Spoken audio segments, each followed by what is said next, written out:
Good evening, everyone, and welcome to PS261 News. I'm Joe Sharbach. And I'm Cassandra Sloan. Tonight we will be discussing an ongoing issue amongst youth, bullying. Bullying has become an increasingly critical issue for children in and even out of schools. We know that bullying is a significant issue, but do we know the cause? Well, studies have shown that perhaps parents and guardians of bullies may actually be more involved than they think, and could possibly be the cause of the aggressive behaviors exhibited by their children. On the scene at Wilfrid Laurier University, psychologist Julie Gordon has more on this topic. Julie? Thanks, Joe and Cassandra. Bullying is indeed a significant problem. Studies have shown that being exposed to domestic violence increases the risk of becoming a bully by approximately 50%.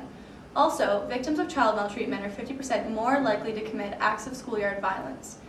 It appears that exposure to domestic violence or a negative and violent upbringing is closely associated with the onset of learned aggression in children.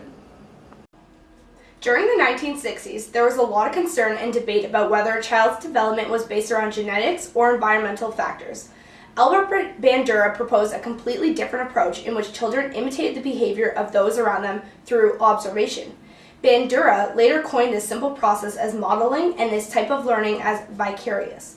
To test his theory, Bandura formulated a pair of now famous experiments studying patterns of behavior associated with aggression, the Bobo doll study. At this time, this study was created to explain how individuals vicariously learned aggressive behaviors through observation and social imitation of others' behavior. Well, I'm actually somewhat of a history buff myself, and interestingly enough, Bandura started the study after an incident involving an airline hijacking in the early 60s. This hijacking offered a unique example of how aggressive behavior could be vicariously learned. At the time, airline piracy was virtually an unheard of phenomenon in the United States.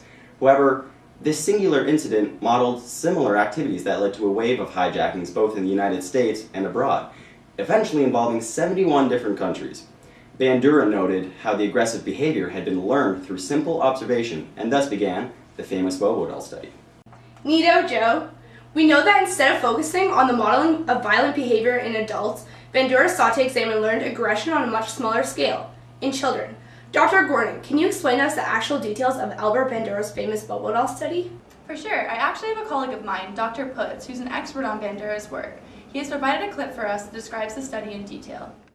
Hello and welcome to the wonderful world of psychology.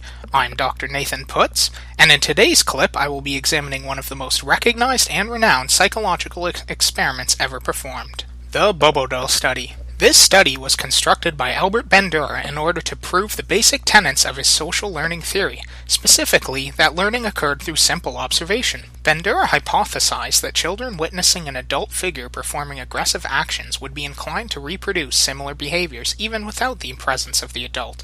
In contrast, children exposed to non-aggressive role models were the least likely to replicate aggressive behaviors, less so than even the control group. In the experiment's procedure, Bandura selected a number of children between the ages of 3 to 6.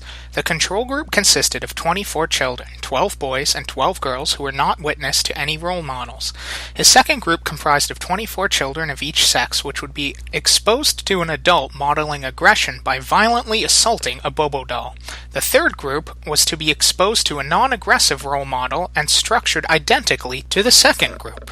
The following is a simplified reenactment of Bandura's original study, Transmission of Aggression Through Imitation of Aggressive Models, by Albert Bandura, Dorothea Ross, and Sheila A. Ross. This first scenario presents the control group. They have no adult model, and thus any aggressive behavior can be used as a baseline measurement for changes in subsequent groups.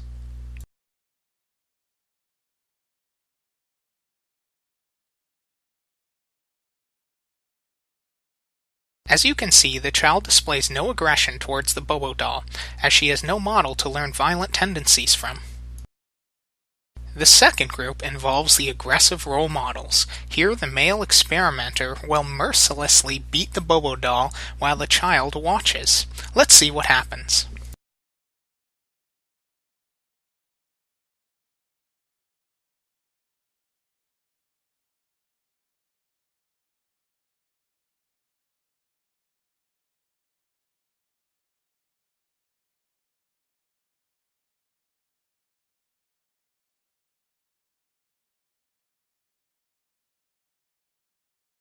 Notice that the child is imitating many of the aggressive behaviors that the experimenter had done. She punches, kicks, and even throws the doll in a very similar fashion.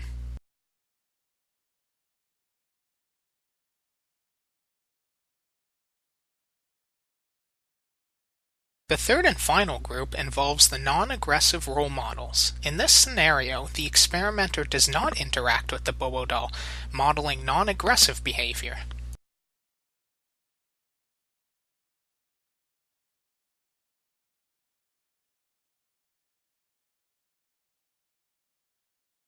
Notice in this scenario that she does not interact at all with the Bobo doll, only going as far as to acknowledge its presence. This is significant because in the control condition, the child at least in part interacted with it. Well, I hope you have enjoyed this simple reenactment of Bandura's original study. I'm Dr. Nathan Putz, and I will see you next time in the wonderful world of psychology. Now, Dr. Gordon, what was the actual historical significance of this study? Bandura's experiments have proved the significance of a theory called social learning theory. What this theory explains is how people learn with certain social contexts through concepts such as modeling and observational learning. So, what significance do these findings hold in contemporary society? Specifically, what did they have to do with bullying? As I mentioned before, bullying has become an epidemic within schools. This means that as children are being exposed to more and more violence in the media and video games, their likelihood to engage in violent behavior increases. A dangerously large number of children are exposed to violence in their own homes because of their parents and guardians being immersed in an unhealthy environment for an extended period of time.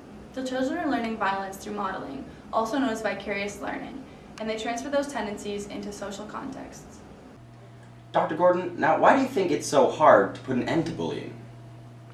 Quite often, the bully is only acting violently to gain attention from his or her classmates.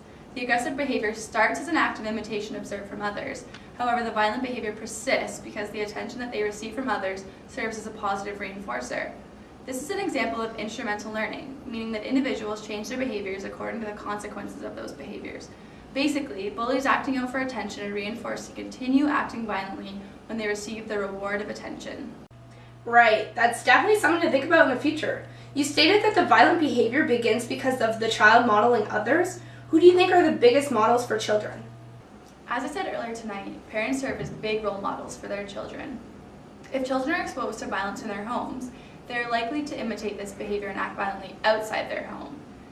This is why children that are exposed to domestic violence have an increased chance of becoming a bully by 50%. Another major source of aggression is in the media. On television, physical aggression is often shown to be the preferred solution to interpersonal conflicts. It is portrayed as acceptable and relatively successful. Superheroes do most of the killing. When good triumphs over evil by violent means, viewers are more strongly influenced than when aggressive conduct is not morally justified. Interesting. And can you tell us the results of this? Well, children may think it's acceptable to bully because they have become habituated to aggression and violence. This means that the violence that they view in the media no longer has an effect on their emotions, therefore viewing it as an acceptable norm in society. Along with this, children act as bystanders because they are also habituated to aggression. Therefore, do not intervene because they see bullying as acceptable. Parents should be careful of what their children view in the household, or your child may become a statistic in bullying. That's all for tonight, folks. I'm Joe Scharbach. And I'm Cassandra Sloan. Good night. Wouldn't it be nice if the world was cat-free? You could surf inside a chocolate cube, ride your boat across the waves forever, get wiped out and never get a bruise. And if a shark came up and tried to bite you, you could say, I'm chocolate,